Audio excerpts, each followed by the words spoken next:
என்றும் கூட இலங்கை போக்குவரத்து சபையினால் பயணிகளின் வசதியை கருத்தில் கொண்டு தேவையான திட்டங்கள் மற்றும் பஸ் சேவைகள் ஈடுபடுத்தப்பட்டுள்ளன.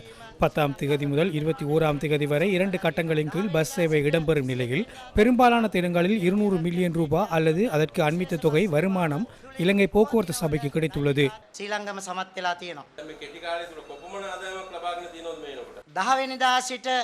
10ஆம் திகதி முதல் 19ஆம் திகதி வரையான காலப்பகுதியில் 1300 மில்லியன் ரூபாய் வருமானமாக கிடைத்துள்ளது.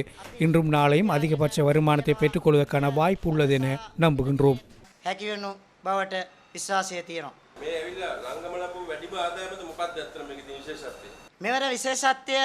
இதில் உள்ள சிறப்பான அம்சம் என்னவென்றால் இலங்கை போக்குவரத்து சபை பயணிகளின் வசதிக்காக நியாயமான பஸ் கட்டணத்தை பெற்றுக்கொள்ள முடியும் என எந்த நோக்கத்திற்காகவும் வேறு கட்டணங்கள் அறவிடப்படவில்லை. அண்மையில் இடம்பெற்ற பண்டிகை காலத்தில் அதிக வருமானம் இம்முறையே கிடைத்துள்ளது.